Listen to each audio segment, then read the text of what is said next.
parliamo oggi praticamente dell'opposto di quello che state vedendo dal campo gara, e devo dire un po' cinicamente dobbiamo sperare che chi gareggia mentre stiamo andando in onda non faccia un netto, altrimenti saremo sovrastati come negli altri giorni dai jingle, chiamano così, con cui vengono festeggiati appunto i percorsi netti del salto ostacoli. I nostri due ospiti che adesso andrò a presentare ci parlano di un ambiente diverso, opposto. Che termine usereste rispetto al salto ostacoli? Rilassante, molto più tranquillo. Facendo un confronto, cos'è? È opposto, è diverso, è antitetico? No, io credo che non si possa dire antitetico, nel senso che parliamo opposto? Di cavalli. Ma sì, opposto sì, per il cavallo e per il cavaliere sì. Poi spieghiamo perché. Per lei? Sì. Secondo me laddove c'è sport c'è senz'altro un collegamento e quindi ok, qui è estremizzato perché nell'attività agonistica è estremizzato all'interno di un'arena, chiaramente all'aperto ci troviamo in un terreno molto più naturale. Al chiuso proprio una cosa che... Appunto, poi con il frastuono che c'è, mentre il godere della natura all'aperto, ecco un netto. C'è il netto, ha fatto il netto. Congratulazioni a chi l'ha fatto, però per noi è un disastro. Complimenti allora, a loro. Non ve li ho presentati, come disse qualcuno di più famoso di me, prima di me, se sbaglio mi corrigerete. Allora abbiamo, vediamo se è giusto, Luigi Conforti, referente nazionale della FISE per l'equiturismo. Turismo equestre. Equiturismo, ma siccome ci sono varie... Già rovinato. No, sono i vari enti e ogni ente tende a dare un nome ben preciso. Turismo equestre. Turismo equestre, sì.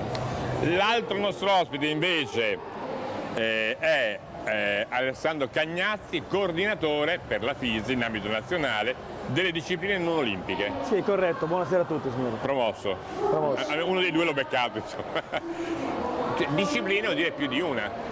Sì, praticamente abbiamo un'area che comprende tutte quelle discipline che non rientrano appunto nelle discipline olimpiche, e quindi a partire dall'endurance, dal reining, attacchi, volteggio, che sono discipline che rientrano anche nelle competenze della federazione internazionale. In aggiunta abbiamo il Dipartimento Equitazione di Campagna con appunto il turismo equestre e con gli eventi storici, e quest'anno abbiamo fatto anche molta attività per quanto riguarda il country jumping, che è soltanto la parte diciamo, la prova di cross del concorso completo, poi quindi del percorso di campagna, e quindi questo dipartimento è il polo anche le attività con i poni. Abbiamo avuto ospiti sia Horseball per delle giocatrici di polo. Scusi? Abbiamo avuto ospiti sia delle giocatrici di polo, sì, che degli enduristi, sì, che dei volteggiatori, perché erano un volteggiatore e una volteggiatrice. Sì. C'è chi tra queste discipline aspira a diventare però olimpico. Ma certamente stiamo facendo dei lavori anche con la FEI, che è la Federazione Equestre Internazionale, per spingere, per poter promuovere una di queste discipline. Non vorrei aprire scatole in questa sede, che praticamente magari non vorrei mettere a conoscenza di progetti che magari possono essere segreti. Ma si può immaginare se io mi lascio sfuggire così una confidenza? Ok, non c'è dubbio. Fine, no. Indubbiamente il volteggio è una di quelle discipline che può essere una di... Ricordo male, o una di queste è stata olimpica in passato? Allora, si sono state fatte delle manifestazioni in occasione dei Giochi Olimpici. Con il polo sono state fatte più di un passaggio ed è stata fatta una manifestazione importante in collegamento, e si è pensato praticamente di riuscire... Di un passato nel secolo scorso, mi sembra che sia stato olimpico. Sì, il polo sulla neve. Si vorrebbe fare. Si vorrebbe fare. È un progetto non è semplice. Il polo sull'erba, a me sembra sia stato olimpico. È stato nel tantissimi anni fino fa. agli anni 30, non vorrei sbagliare. Sì, se non mi sbaglio, assolutamente sì. Assolutamente Mi sì. hanno detto loro. È vero. Ora, chiaramente con il volteggio è una situazione decisamente più semplice perché abbiamo un numero di cavalli notevolmente inferiore e dei costi pertanto sia dal punto di vista dell'organizzazione che dello scooterizzazione, di tutto quello che concerne intorno, insomma, di gran lunga inferiori, no? Rispetto ad organizzare una gara di polo, mentre con il volteggio è molto più facile. E poi la filosofia dei giovani e quindi le squadre che compongono, c'è un altro netto. Applauso in netto, prendiamola così, insomma, penso che chi sta gareggiando è contento. Le squadre di volteggio praticamente con giovani volteggiatrici e volteggiatori seguono maggiormente quella filosofia che il Comitato Olimpico Internazionale vuole portare ai Giochi Olimpici. Abbiamo parlato di alcune discipline, alcune di queste si svolgono tra l'altro all'aria aperta, perché l'endurance, il polo, il completo. A quale di queste discipline dove c'è l'agonismo lei si sente più vicino? L'endurance come disciplina che si avvicina di più all'equitazione di campagna, al turismo equestre, perché l'endurance fondamentalmente viene fatto totalmente all'esterno, su percorsi chiaramente più lunghi, affaticando di più i cavalli chiaramente, essendo una competizione che viene fatta sui 30, 60, 120, 160 km, però è fatta tutta all'aperto e quindi diciamo che è quella che più si avvicina all'equitazione, al turismo equestre o all'escursionismo. Parlando invece di chi sta sopra il cavallo, è più simile a un turista equestre, un cicloturista o uno di quelli che sta facendo il netto? No, il cicloturista assolutamente. Il turismo equestre. No, guardi la faccina che fa lui, no? Sì. Anche dal punto di vista dell'approccio della persona e del sentimento che la persona ci mette nell'affrontare questo tipo di percorso. È naturale che praticamente il cavallo, a differenza del cicloturista che utilizza un mezzo meccanico, per colui che praticamente fa il turismo equestre c'è un sentimento che è decisamente più profondo, grazie appunto all'affiatamento e al binomio che ha col suo cavallo. Assolutamente, cioè il salire sul cavallo per affrontare una passeggiata vuol dire rilassarsi, vuol dire prendere parte a un evento naturale in prima persona, vuol dire vedere, visitare. Qual è l'andatura? Il passo, in assoluto l'andatura maestra, l'andatura che si fa è il passo. Naturalmente, tecnicamente, poi si tende a fare qualche piccola trottata perché il cavallo si possa, diciamo, galoppino leggero? Bisogna dislegarsi un attimo e così. Però io che ho fatto diversi trekking, per esempio sulle Dolomiti, sulle vecchie strade militari, al passo ti godi la montagna, ti godi l'altezza e nello stesso tempo risparmi l'animale che magari in una giornata si fa anche 400, 500, anche 1000 metri di dislivello. Infatti Luigi, mi vorrei collegare con quello che sta dicendo giustamente Luigi, la differenza che c'è col cicloturista è anche l'estremo rispetto che praticamente tu cavalieri devi avere nei confronti del cavallo e quindi rispetto significa anche gestire il percorso, il tragitto, l'andatura in base al cavallo che stai montando, insomma. Questo rapporto cavallo-cavaliere cambia come struttura nelle discipline che citavamo prima come non olimpiche, molto diverse dai loro, come l'endurance e il volteggio, che sono davvero molto diverse. Ok, diciamo che chiaramente tra l'endurance e il volteggio c'è una differenza sostanziale. L'endurance si tratta di un binomio cavaliere-cavallo, nel volteggio invece praticamente il cavallo diventa, passatemi il termine, non voglio dire lo strumento, però è il mezzo sul quale praticamente sopra si dividono diversi volteggiatori, sia nella loro prova individuale che nella loro prova di squadra, o nella prova di squadra con il pas de deux, ad esempio in due. Il rispetto per l'animale, dall'esperienza che abbiamo noi nel nostro campo, nel nostro settore, è sempre lo stesso ed è sempre molto forte, e lo vedi soprattutto al di fuori della competizione, al di fuori della gara, al di fuori del percorso, cioè l'assistenza che quotidianamente devi dare al tuo cavallo, no?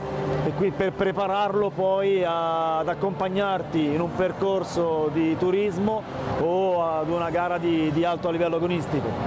Parliamo di ipovie. Qui in Veneto è un tema caro alla regione, al turismo, al presidente della regione, per aprirle, per dare questa nuova possibilità turistica a italiani non.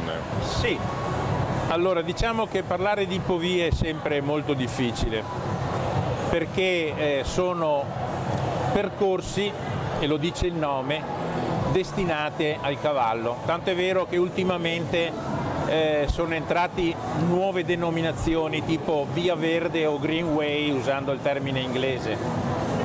Nel Veneto ci sono delle ipovie che sono suddivise nelle varie zone, i Lessini, l'altopiano di Asiago, la pedemontana del Trevisano, le zone del Prosecco. Mancano forse le strutture che mettono insieme il lavoro per frequentare queste ipovie. Mi vado a spiegare. Chi si approccia con il proprio cavallo, o il gruppo che si approccia con il proprio cavallo, ha ancora qualche difficoltà a trovare chi è disponibile a fare da guida, chi è disponibile alla conoscenza di queste ipovie, quindi ci sono ancora delle difficoltà. Dopodiché il turista equestre lungo la strada che cosa vorrebbe trovare? Il turista equestre vorrebbe, uso un condizionale molto forte, vorrebbe trovare quello che trova, e mi riallego a lei prima, al cicloturista. Vorrebbe trovare una strada destinata solo a lui, ben identificata, ben segnata, cosa che invece nell'ippovia il tutto viene indicato da un palo che poi si ritrova dopo 400-500 metri e che qualche volta non si ritrova, oppure ci si perde del tempo e quindi si mette in difficoltà il turista equestre in questi tratti. Queste ipovie generalmente sono disegnate lungo delle vecchie mulattiere, delle vecchie strade, che però poi si disperdono, si ramificano. Cioè, devono esserci però anche punti, chiedo, di acqua per i cavalli, sì, ma questo, di limite formaggio, certo, panino sì, per sì. l'umano, Vedo che certo. mi pare interessante. Questo fa parte dell'equiturista, Io ho fatto per esempio, ma queste sono però percorsi da me disegnati. Negli anni passati facevo il trekking del Prosecco e quindi era un percorso di 50 km che passava attraverso varie catene vinicole per giungere a un agriturismo dove ci si fermava la sera e per ripetere con una strada alternativa. Accontentiamo gli umani. Sì. Per accontentare i cavalli? Per i cavalli, chiaramente quando arrivi in una cantina c'è anche l'acqua. No, c'è anche l'acqua. Che la gente non crede che dia il prosecco a cavallo. Sì, no. Però lo sa che ora ne racconto un aneddoto. Eravamo ai Giochi Olimpici di Atlanta e una delle nostre amazzoni di punta del dressage, Daria Camilla Fantoni, con il suo cavallo che si chiamava Sonny Boy, dopo o prima, ora forse non ricordo, forse prima prima della sua prova di dressage, gli dava una bella birra che contiene luppolo, no? Che contiene tutte queste cose, e il cavallo se la beveva da solo. E anche il prosecco lo bevono, sì? Tranquillamente. E come? Lo gustano proprio. Una cosa che forse pochi conoscono. Preferiscono quello normale al millesimato. Birra tedesca biondo o rossa? Ora lo ricordavamo in America, quindi. Il motivo? Era una sorta di premio, al cavallo piaceva e poi alla fine sicuramente male non faceva. Sì. Mi domando perché scherzate, un po' di alcol quindi al cavallo non fa male. No, assolutamente, assolutamente. Anche in questo caso, come nel caso che ho raccontato io, è per gioco, può essere una mano imbevuta oppure un mezzo bicchiere di birra che è più leggera, ma è un modo di fare il famoso bicchiere della staffa. A me ai cavalli piace dare lo zuccherino o la carota. La carota, lo zucchero no. No. Lo zuccherino si può dare. Nel turismo equestre siamo molto più elargiamo molto più posso dargliela. Sì. Poi mi sgridano, io sono tranquillamente. Caramelline, io faccio dentro un po'. Io sono contenti, mi piace anche soddisfare, insomma ai miei cani porto l'osso delle bracciole, a loro do la carota, la caramella. Certo. Sicuramente con una sana mela non sbagliamo mai. Sì. Ma quelli sono grossi, no, caramelle ogni tanto e poi un pacchettino no, vabbè, insomma. Io sono fatto un po' per viziare ogni tanto. Sì, non bisognerebbe troppo, ma va bene. Mi viene spontaneo. Sì, è chiaro. Sul discorso delle ipovie mi vorrei collegare a quello che diceva Luigi. È sicuramente volontà della Federazione Italiana Sport Equestri quella di mettere in piedi una serie di sinergie con tutti gli organismi che praticamente oggi si occupano di equiturismo, turismo equestre, chiamiamolo come vogliamo, si occupano di queste attività per poter consentire praticamente di avere, di strutturare una rete che sia fruibile da tutti nel maggior modo possibile. Cooperando e quindi linkando magari anche diverse strutture, diverse situazioni e diverse ipovie, consentitemi il termine, proprio per creare un circuito itinerante che possa consentire una maggior possibilità da parte degli utenti. Allora, ringrazio i miei ospiti, do la linea alla nostra Roberta Zorzi che credo che sia con delle ragazze che hanno fatto la Coppa delle Regioni, quindi torniamo al salto. Io mi sposto per mostrarvi un'altra disciplina, passione, insomma, un altro modo di andare a cavallo, lo facciamo dopo l'incontro che adesso vedo già è pronta con le sue ospiti. Roberta, a te la linea. Grazie della linea, io mi trovo al padiglione 5 Arena Fise ed è in corso la Coppa delle Regioni, seconda manche per oggi ed è quella definitiva. Sono qui con il tecnico della regione Fise-Veneto Jerry Smith, che adesso le faremo due domande veloci e ci riepiloga la giornata di ieri, e poi mi trovo in compagnia di Laura Milimaggi e Aurora Pellizzaro. Aurora ha la sua seconda esperienza qui a Fiera Cavalli, sentiamo se è ancora emozionata come lo scorso anno o un po' meno. Sì, sicuramente la prima volta è stato più emozionante, però comunque è sempre emozionante Fiera Cavalli. Sappiamo che entrare in questi campi poi quando si tratta di squadra, competizione così con altri atleti, amici della regione, c'è sempre poi la voglia di vincere, di far bene. Per te Laura com'è stata questa prima esperienza di ieri? Una grande emozione, sì. Sì, perché è diverso da un normale concorso, quindi sì.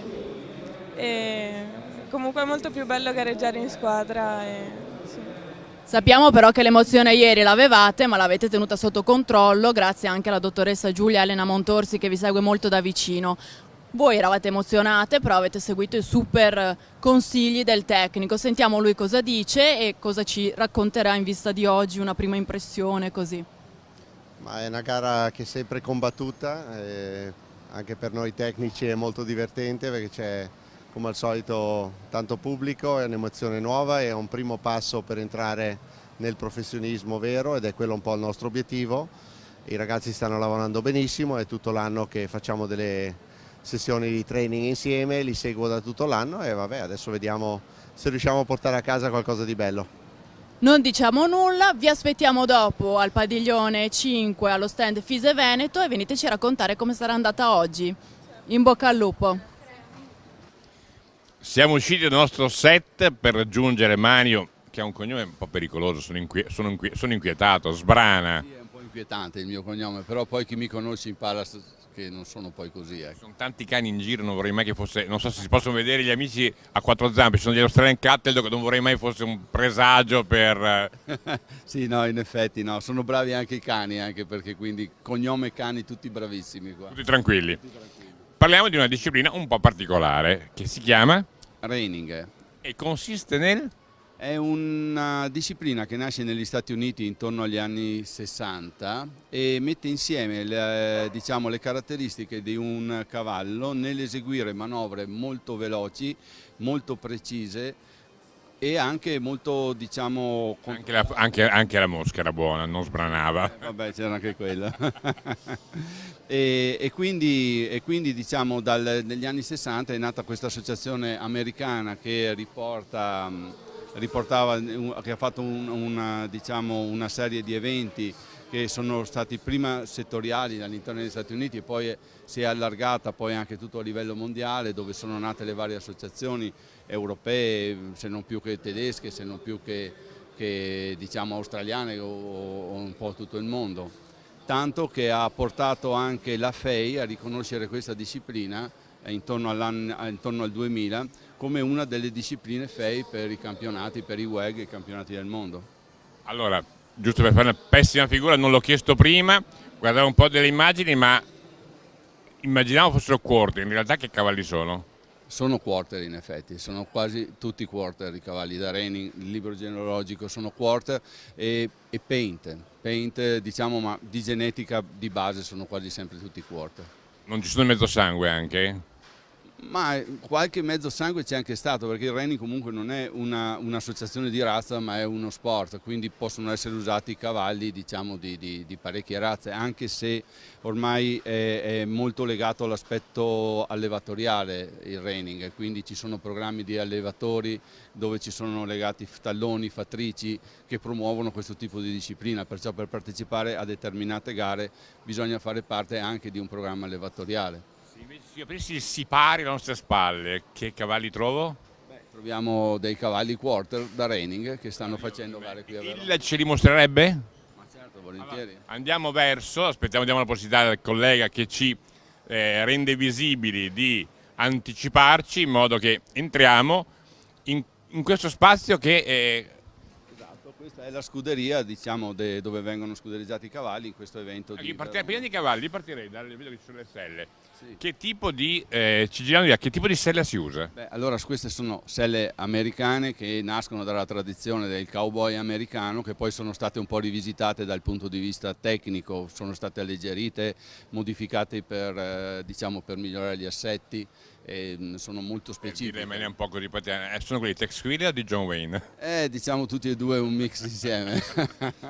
Parliamo di cavalli, ne mostriamo qualcuno in particolare magari per... Allora diciamo che qui a Verona questo è il primo anno che viene fatto un Futurity. Futurity è una gara per cavalli di 3 anni e che raccoglie anche un montepremi abbastanza sostanzioso ed è, diciamo, l'evento principale. Una cosa che noto, mi sembra criniere e code lasciate naturali. Sì, le criniere e le code vengono lasciate assolutamente naturali. Ha mentito perché questo è le treccine. No, questo è le treccine, ma non è colpa mia, è proprietaria purtroppo. No, facciamole vedere, almeno ci scherziamo un pochino sopra, è Alessandro. Ah, si può proprio, perché lui ha le treccine, allora, un caso diverso dagli altri, ma io mi auguro che sia femmina. Io se fossi lui mi offenderei, perché allora, questo è maschio, diceva appunto, eccolo qua, con le treccine. Vabbè, è un vezzo per scherzare un pochino, no, però appunto, non ci sono criniere tagliate come si usa in tante altre discipline. Sì, le usano anche nel reining comunque, le criniere tagliate, io li preferisco più naturali. Anche col ciuffetto, sono così belli, francamente io amo il cavallo naturale. Sì, sono d'accordo, anche a me, guardi, è una cosa che preferisco perché comunque rispecchia l'animale vero nel suo essere. Vengono comunque tosati? Ma no, guardi, durante il periodo invernale vengono tosati per il lavoro, però se viene mantenuto un pelo abbastanza corto, perché il problema principale è che d'inverno abbiamo difficoltà ad asciugarli, perché una volta che sudano vengono poi lavati e quindi c'è... Quindi si tosano d'inverno, non d'estate? Eh beh sì, il cavallo va tosato d'inverno che poi viene coperto con le sue coperte. Come deve essere il carattere di questi cavalli? Ma il carattere di questi cavalli deve essere sicuramente buono, come può vedere, perché sono cavalli alla mano ed è una delle caratteristiche principali. Poi devono essere nello stesso tempo, per fare soprattutto i reni, cavalli molto energici, perché fanno manovre molto veloci. Per dimostrare che non è buono lui, ne vediamo un altro? Sì, sì, assolutamente, li faccio vedere, vediamo, possiamo, il cavallo, che andiamo a vedere, ecco, questo è il puledro, quello di 3 anni, che ha fatto la gara ieri, che è arrivato terzo, e questa sera alla finale per quanto riguarda il campionato dei 3 anni, del Futurity. Il carattere in questi cavalli quanto è importante? Ma è fondamentale, il carattere è fondamentale, perché un cavallo, diciamo, può avere delle grandi capacità atletiche, però se non ha un buon carattere, diciamo, non si fa maneggiare bene dall'uomo, perché è un po' scontroso, anche poi nell'addestramento troviamo le stesse caratteristiche, quindi non è un cavallo, diciamo, ben utilizzabile. È un cavallo che è uno sport, una disciplina, adesso non so come preferiate definirla, che vede l'umano lavorare più di ginocchia o più di briglie? Bella domanda questa. Allora, diciamo che per me, può essere una mia, diciamo, pensiero. Che lei non è uno qualunque però, quindi voglio dire, è un pensiero che ha un certo qual peso. Insomma, ecco, il cavallo va guidato con le gambe, con l'assetto e con la posizione. Le mani sono solo un contenimento dell'eventuale azione in avanti del cavallo eccessiva, perché tante volte si tende a guidare appunto con le mani. Perché? Perché la mano al neofita e anche come cavaliere è la cosa che viene più diretta. Si lavora molto sulla faccia, sull'incollatura, che è la parte più tenera del cavallo, se vogliamo, e nascondiamo invece i veri problemi dell'equitazione, che si nascondono sui fianchi. Ed è lì che il cavallo deve essere comunque addestrato, perché sappiamo tutti in equitazione che addestrare vuol dire farlo andare a destra, no? Perché il cavallo in natura a destra, a meno che non sia mancino, fa fatica ad andare, per effetto dell'inflessione naturale. Vabbè, adesso qua magari... È interessante però. Sì, beh, è un discorso interessante. Il cavallo, diciamo, che nasce e ha il fianco sinistro che è più allungato rispetto al fianco destro, perciò il sinistro è più decontratto, il destro più contratto. Quindi è quello che comporta lo sbilanciamento tra gli anteriori e il posteriore, e quindi addestrare vuol dire farle andare a destra, perché il cavallo a destra, avendo i posteriori disallineati, ha più difficoltà ad andare. Dicevamo, lui è 3 anni, quindi è agli esordi. Sì, è agli esordi. Questo è un cavallo che ha fatto la prima gara ieri, che appunto è arrivato terzo, in una gara, diciamo, di prova, perché questa sera ha la gara quella vera. E sono cavalli che possono gareggiare fino a che età? Ma sono cavalli, per esempio, che se vengono mantenuti bene, sia dal punto di vista fisico, che quello è determinante, e mentale, possono gareggiare fino a 15-16 anni. Vediamo il nonno della scuderia. Ma qua credo che non abbiamo il nonno della scuderia. Uno deve esserci, il più vecchio deve esserci. Il più vecchio è questo cavallo qua, Baio, che abbiamo da questo. Il più giovane forse? Esatto. Questo è un cavallo. Ecco, questo... Tengo a precisare, sono tutti cavalli nati in Italia, tutti cavalli nati in Italia, perché, diciamo, l'allevamento italiano, questo è un cavallo di 8 anni, un cavallo che ha vinto parecchie gare, è un cavallo che fa gare attualmente per, diciamo, non professionisti, perché il reining si divide anche tra professionisti e non professionisti. Questo è un cavallo... Professionista cosa vuol dire? Professionista è uno che lo fa di lavoro, di per sé. Lo fa di lavoro? Sì. Mentre il non professionista è uno che non lo fa di lavoro. Questo nulla toglie che magari potrebbe essere un grande cavaliere, però nel reining viene diviso tra... Vuol dire, per capire, come fa uno a vivere di reining? Parlo di lavoro. Ma vivere di reining è un lavoro che a tutti gli effetti hai una scuderia, fai l'istruttore e fai quello che succede in tutte le altre caratteristiche del salto ostacoli, se non più in qualsiasi altro sport. Ecco, fai questo lavoro, monti a cavallo, addestri i cavalli e segui, diciamo... Questo movimento quanti punti ha dove viene insegnato? Beh, il reining in Italia è su tutto il territorio ormai, più o meno. È iniziato... Devo dire che il Veneto è stata la regione prima che ha divulgato questo sport, perché il Veneto ha ospitato le gare del fine anni 80, primi anni 90, le gare più importanti di reining a Portogruaro, e da lì diciamo si è diffuso. Poi sicuramente ormai è sulla Lombardia, è distribuito diciamo dalla Sicilia fino al Piemonte. Ecco. Trovo interessante il microfono, vuoi dire qualcosa? Potresti nitrire, noi accettiamo un nitrito se vuoi. Non è una carota, purtroppo sono sprovvisto, non ho neanche caramelle, non mi sento veramente un verme, diciamoci la verità. ti sto deludendo, però vediamo se cercassi. Ma caramelle cosa mangia? Ah, ma è meglio che non gli diamo niente. Perché? Va? Ma no. Una caramellina d'orzo? Una caramellina d'orzo, ma fa male lo zucchero ai cavalli?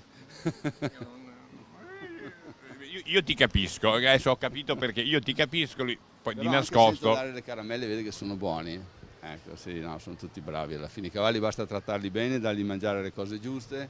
Ne ha parlato con un'altra persona, i cavalli pensano? Ma come tutti pensiamo, solo che pensano diverso da noi perché in natura noi siamo dei predatori e loro sono dei predati, quindi l'approccio è completamente diverso. Per carità, però per lei pensano? Pensano assolutamente, pensano, certo che pensano. Chi è che dice che non pensa? È un'autrice di un libro che cura una disciplina e sostiene che proprio ha scritto i cavalli non pensano. Ma il cavallo che non pensa è un cavallo che noi lo vediamo diciamo soprattutto da quando entrano in gara. Perché un cavallo quando entra in gara dovrebbe diventare nervoso se non pensa? Per lei sono emozione, istinto è altro, non è pensiero. No, è il pensiero. Oddio, adesso entrare dentro nel pensiero è una cosa complessa e complicata, però io credo che pensino anche loro.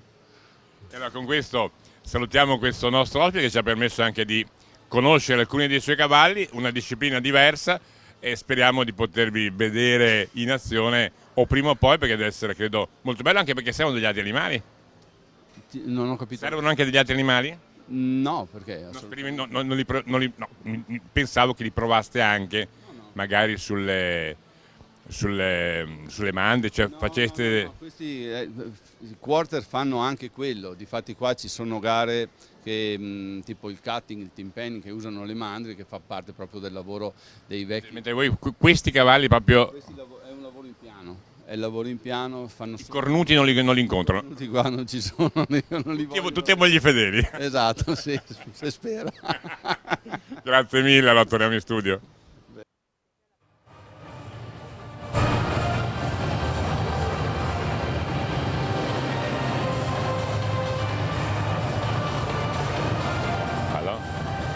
Allora, rientriamo rapidamente dal...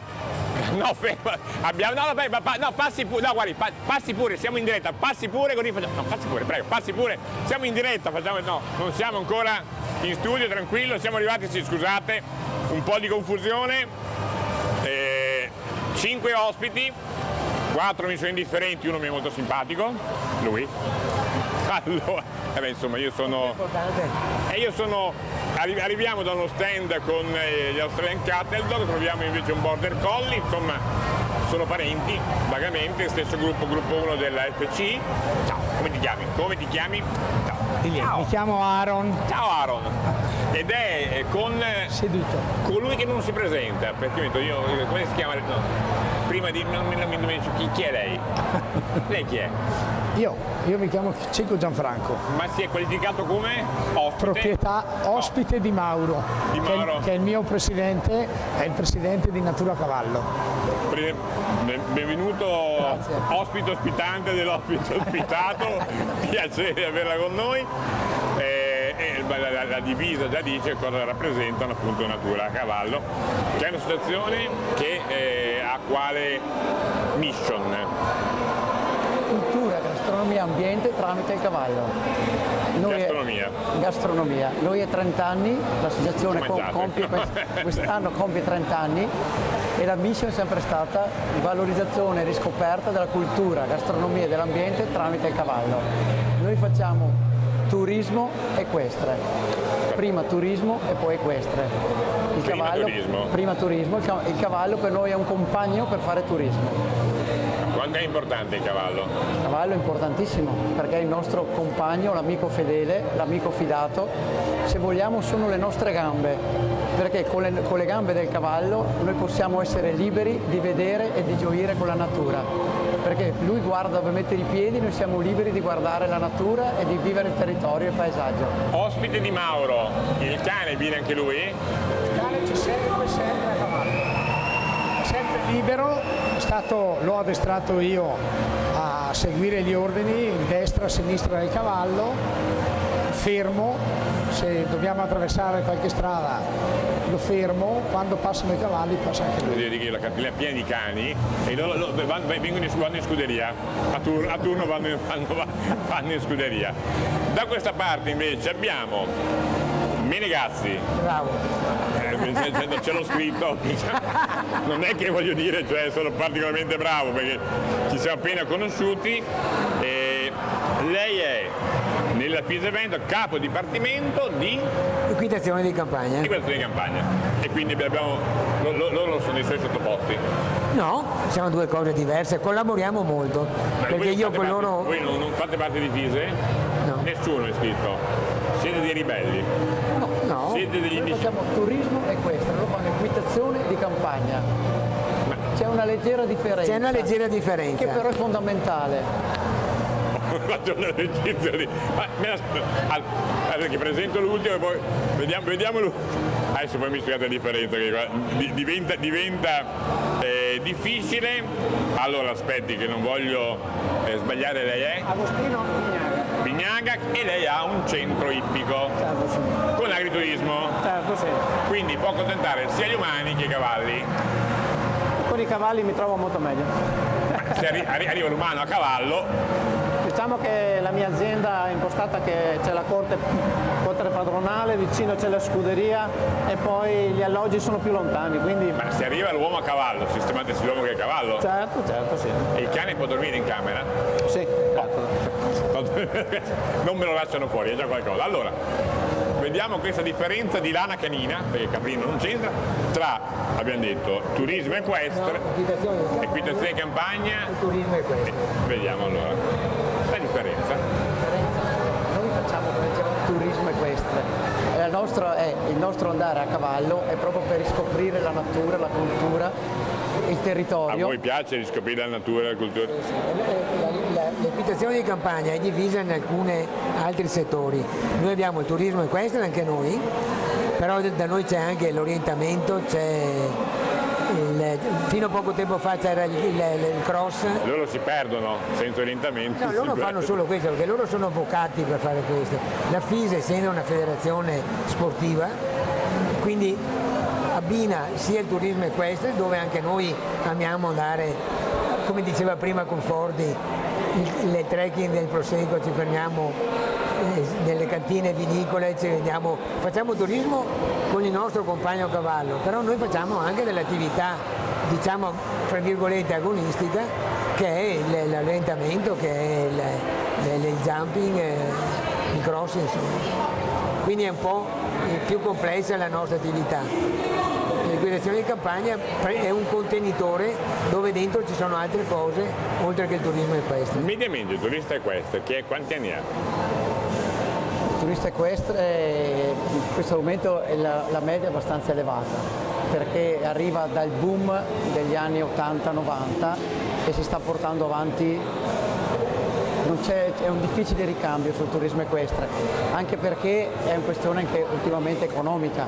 Il turista equestre è quello che gira, parliamo della realtà che conosciamo noi siamo tutti turisti equestri ma proprietari di singoli cavalli. Non parliamo di maneggi, chi noleggia, chi affitta, noi abbiamo proprio il nostro cavallo, dunque avere il proprio cavallo, avere un mezzo, avere il trailer, cioè mediamente è un costo abbastanza impegnativo, non tanto impegnativo, però mediamente impegnativo. E poi appunto c'è tutto il contorno per andare a cavallo. Poi effettivamente... Ah ecco, forse quelli siete voi.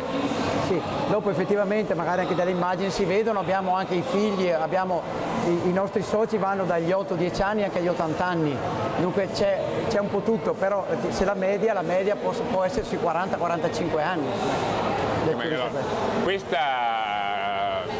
Questa occasione in cui vi vediamo adesso nelle immagini, sì. Siete in tanti, sì. Ma normalmente in quanti girate? Allora dipende da varie tipologie di evento. questo nelle immagini in particolare è il nostro raduno nazionale. Il raduno nazionale facciamo una volta all'anno, siamo intorno ai 200 cavalli, però è un evento unico durante l'anno. Dove siamo, Vittorio? Qua siamo a Treviso, abbiamo fatto il raduno a Vidor Valdobbiadene, appunto Vittorio Veneto. Vidor Valdobbiadene 2 giorni e poi il nostro raduno il terzo giorno andiamo sempre nella città, capoluogo, e sfidiamo per le vie della città. Quando invece fate un'uscita normalmente? Le uscite siamo sempre 30, 40, 50. Comunque siete in tanti lo stesso. 30, 40, mediamente 30-40 persone ogni volta. Quante volte in un anno riuscite a organizzare queste uscite? Quasi tutte le settimane. Quasi tutte le settimane? Sì, anche perché la nostra associazione è su base nazionale, abbiamo 12 sedi e bene o male, quasi, se non è da una parte o dall'altra, ogni settimana c'è una manifestazione. Chi è quello? Chi era quello? Quello... appunto mi è sembrato dalla pezzatura di... sono anche molte immagini fatte con i droni, mi hanno detto queste. Sì, anche. Chi è il dronista? No, insomma, abbiamo dei tecnici, ecco, no, per raduno nazionale utilizziamo anche delle persone per avere delle immagini che poi diamo a dono. Allora mi stanno dicendo, io non so se è la verità, ma dalla regia il collega Alessandro Vianello dice sono stato io, non ho ben capito se lei si prende un merito.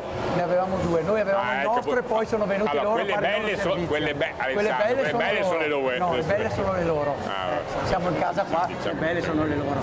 Sì, è vero, ho presente che Alessandro è venuto, ha fatto delle immagini, no veramente, si è impegnato quel giorno. No, ma c'ero anch'io, me lo ricordo perfettamente che è venuto, io lo guardavo e dicevo madonna che bravo che è, guarda cosa così che è andata, vero? Erano preciso. E poi ne avete uno anche di vostro? Sì. Che è un cane. Suo fratello. No, però scherzo a parte, ha fatto vedere. No, sì. È un bel televisivamente parlando, è un bel modo per raccontare. Sì, è un ricordo che diamo ai partecipanti. Per raccontare anche i posti che frequentate, queste immagini appunto che fanno vedere. Perché ecco, quello che dicevamo, noi interessa di più portare a casa qualcosa dal territorio o un nome del vino. Siamo sulla strada del Prosecco? Sì, quella è la collina del... Sì, appunto sembra dal tipo di Cartize, sì. dal tipo appunto di vigneto, sembrava appunto quella del Prosecco, quindi del Cartize, sì. Insomma. Qui che siamo proprio in mezzo ai campi, sì. I contadini vi sopportano volentieri? Allora, noi siamo molto rispettosi, come vedete è proprio la nostra caratteristica essere rispettosi. Comunque prima di fare le passeggiate andiamo a chiedere tutte le autorizzazioni. I cavalli lasciano dei ricordini per strada? Sì, allora... io posso chiedere. Sulla strada posso chiedere. Sulle strade vengono puliti, nella campagna li lasciamo alla natura. Chi pulisce? Abbiamo sempre l'assistenza, il seguito. Quindi dietro c'è... La nostra caratteristica è quella che quando faccio bene a domandargli, quando lasciamo un territorio dobbiamo lasciarlo meglio di come l'abbiamo trovato. Mi sembra è proprio la nostra caratteristica. Mi sembra una cosa utile appunto da... Ripeto, noi rispetto alla cultura del territorio innanzitutto. Il nostro modo anche di usare la divisa è proprio uno per farci riconoscere sicuramente, ma proprio anche per rispettare il territorio, cioè presentarci bene, per noi è un rispetto nei confronti del territorio che ci ospita. Di questo tipo di attività lei cosa pensa? Questa qua è ottima, dicevo prima, noi collaboriamo anche perché il vicepresidente dell'associazione è un mio vicino di maneggio, per cui ci vediamo tutti i giorni. Finta di corrompere, abbiamo capito. No, loro hanno una funzione completamente diversa. Noi stavamo parlando neanche prima, noi abbiamo anche dei blocchi perché i tecnici sono molto responsabili di chi portano in passeggiata, mentre loro ognuno è proprietario del suo cavallo, noi no. Noi portiamo fuori anche gente con i cavalli del maneggio. Sono un punto di partenza, noi lavoriamo un po' più con i principianti, con chi deve imparare e abbiamo la responsabilità anche soprattutto. In pianura siamo messi molto male perché hanno costruito le ciclopedonali, hanno bloccato gli argini con le ciclopedonali, per cui diventa... Io da piccolino partivo, mia mamma mi lasciava andare bambino, andavo via con 5-6 cani liberi, perché in Italia non sapevo cos'erano, facevo 3-4 km, andavo a fare il bagno sul Piave, la mattina e il pomeriggio, e non passavo per case. oggi dovrei andare col trattore, col bulldozer per riuscire a passare. Perché... No, ma oltretutto hanno asfaltato, diciamo, gli argini, soprattutto quelli del Brenta, del Bacchiglione, per cui io che ho il maneggio a Vigo d'Ardere, a Padova, ho difficoltà a uscire. Possiamo uscire su sotto argine, però già il fatto di attraversare la ciclopedonale, io porto della gente su un posto dove non potrebbero andare. Non potrebbero, no. Neanche l'attraversamento. Abbiamo stabilito degli accordi con la provincia, sì. Però non si sa mai, passa la bicicletta di colpo, passa il bambino col cane libero e sì, questo è un problema. Infatti io perché il cane libero, lo dico da cinofilo, magari i cavalli sono anche abituati al cane, ma il mio cane, se vede i cavalli, vuol fare un branco, perché un cane da pastore vorrebbe governarli, e quindi diventa pericoloso per gli fare bizzarrire. Certo. Io nel 2008, quando ho tracciato per la regione Veneto il progetto di fattibilità da Chioggia fino a Asiago, nella relazione avevo scritto che era giusto non fare ipovie ma fare delle greenway, piste aperte ai ciclisti che non facessero le corse a chi arrivava prima, aperte ai pedoni, aperte ai cavalli. D'altronde per 40 anni siamo andati sugli argini e abbiamo convissuto tranquillamente, quindi limitare... Non c'erano ancora le nutrie.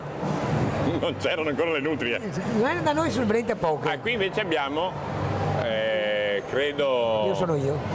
Appunto, credo che sia cosa stiamo facendo qua? Allora, io sono anche responsabile della commissione etologica. Commissione? Etologica, equitazione etologica della FISE Veneto. Noi qua eravamo in fiera a Padova, stiamo facendo delle dimostrazioni con i cavalli liberi, con i cavalli in corda, cavalli montati in collare, vedete? Adesso qui stanno montando con il collare, questi sono i miei allievi, e dove facciamo, questo sono io, la mia bellinese, dove insegniamo la comunicazione e il rapporto con l'animale. Adesso la commissione sta creando all'interno della FISE, proprio questo è molto abbinato col fatto di andare fuori in campagna. Ma penso che in campagna con il collare non sia molto prudente. No, noi andiamo con il collare tranquillamente, sì.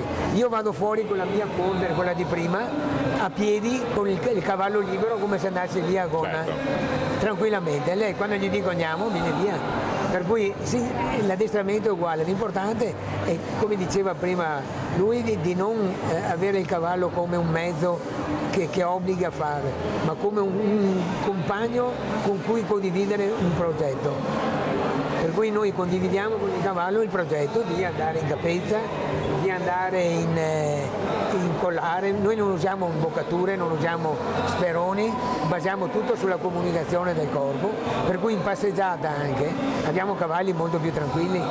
Io i principianti non li porto fuori da montati, li porto fuori a piedi con il cavallo a mano e andiamo a giocare sugli argini, su e giù, il cavaliere sopra, il cavallo sotto che cammina e il cavallo si abitua ad andare da solo.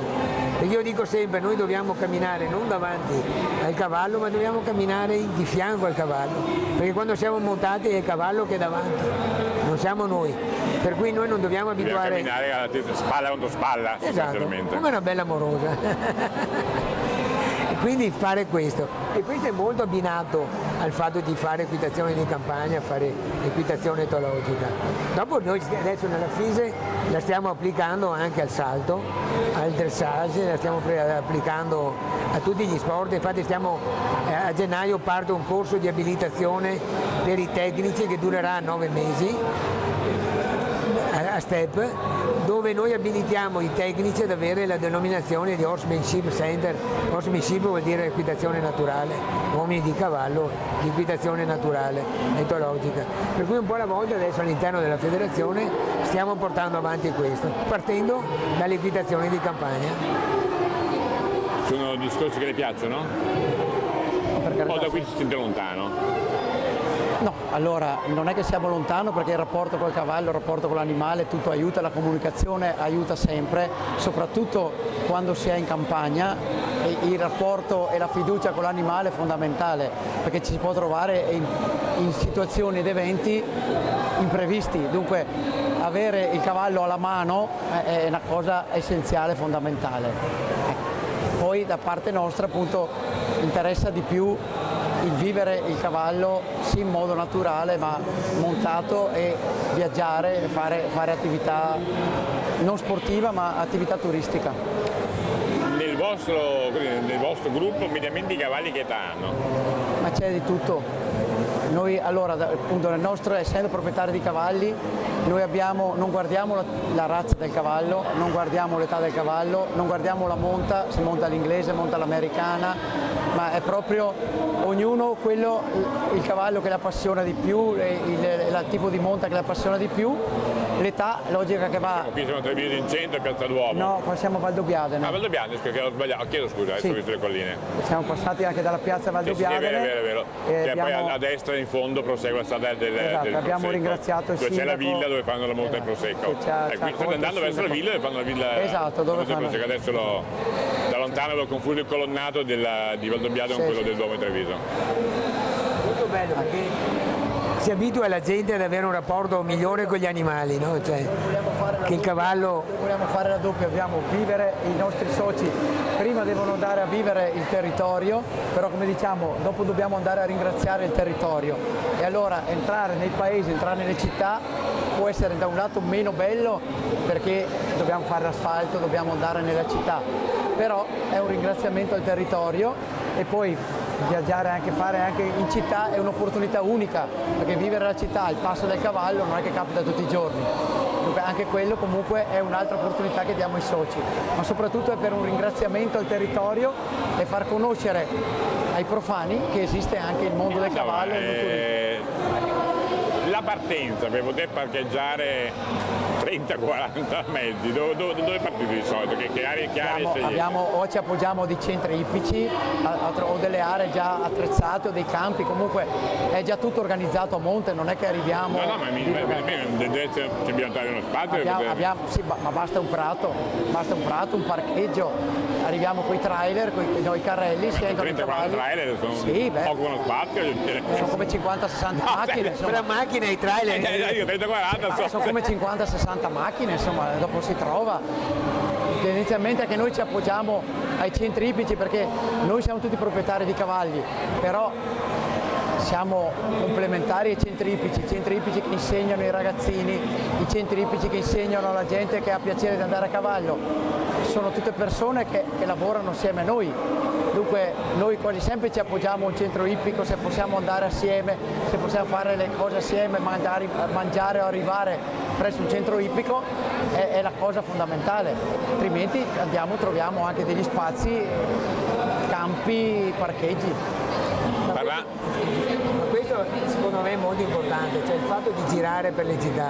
Io per esempio organizzo dalla fiera di Padova ogni anno un raduno in rosa, riservato solo alle donne. E facciamo gli argini, quelli interni della città e poi andiamo in città, andiamo alla chiesa delle Cappelle di Giotto, perché è molto importante che la gente si abitui a vedere una cosa che una volta era naturale, certo. Cioè vedere i cavalli girare per la città. Si abitua a vederli. Quello del raduni rosa è anche molto carino perché le donne attirano molto lui sta pensando, mai lo portasse da me. Non glielo porta, non glielo porta. Diciamoci, è vero, il ragazzaccio qua. Va bene, insomma, è bello anche raccontare questo modo di andare a cavallo che forse, tra virgolette, è quello più spontaneo. Cavalieri, ho visto che pochi portano il caschetto, insomma, quindi forse un minimo... Pochi? Ragazzini, obbligati sicuramente, qualcuno... I ragazzini a che età li portate in passeggiata? Allora, sopra i 14 anni sono con i genitori, accompagnati sempre dal genitore, dopo dai 18 anni su.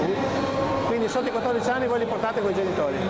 Sotto i 14 anni raro, ce n'è uno o due, sopra i 14 accompagnati dai genitori o dal zio o dal nonno. Infatti ho voluto tirare fuori proprio il problema perché è un peccato, secondo il mio punto di vista, per alcune normative così un po' legate al codice della strada, non poter portare i ragazzini al di sotto di 14 anni. È veramente una cosa...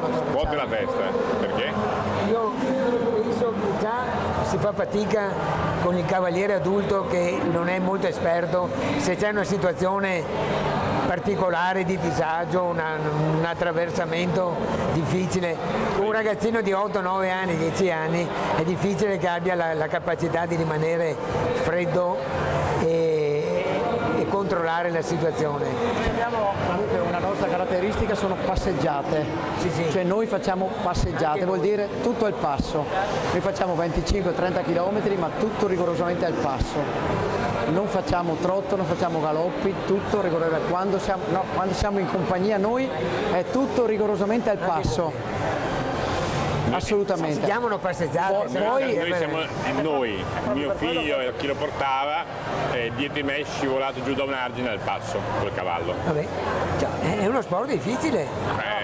È uno sport pericoloso. Dobbiamo dire che i tempi sono cambiati, in che senso? Nel senso che noi abbiamo i primi bambini che iniziano a 4 anni e mezzo, cioè a 14 anni vuol dire che sono 10 anni che montano. Cioè io ho dei ragazzini a 6-7 anni veramente vanno come le schegge, con i games. Non hanno la capacità, a mio parere, non hanno la capacità psicologica di affrontare un problema. Non è vero. Insomma. Mi sembra giusto comunque porre il problema anche di questo perché sono cose su cui riflettere se vogliamo diffondere la cultura, l'amore del cavallo e anche la... È chiaro che devono avere dei mezzi adatti alla loro età perché quindi non possiamo mettere un bambino di 4 anni e mezzo un cavallo da 1,70 m. No, stai da 1,80 m. Dovrebbe avere... A me perché ero alto, va a saltare con quell'altro 1,85 al Garrese che tu ci stai sopra, sì. E io volavo, bello, non gli serviva a sgroppare, gli bastava spannutire e eravamo già volati. D'accordo, grazie mille ai nostri ospiti, compreso ovviamente lui, io lo saluto in particolar modo, è il più simpatico, è talmente appassionato che si è messo a dormire e noi continuiamo a vederci anche con il prossimo, dai diamo il tempo, guarda, fatti vedere che bello che sei. C'è Alessandro che questa volta ha deciso di inquadrarti, guarda Alessandro ci sta provando, noi rimaniamo in diretta finché ti fai vedere, così eccoti qua. Allora, come si chiama, mi ha detto? Aaron, vieni. Ora, destra, sinistra, non si sa, no, poi io dormo qua, bravo Aaron. Allora con Aaron vi salutiamo, ma ci vediamo ancora sempre qui dallo stand della FISE Veneto, dalla pagina della produzione di Ride TV, grazie per averci seguito. Bravo. Come si tiracchia bene,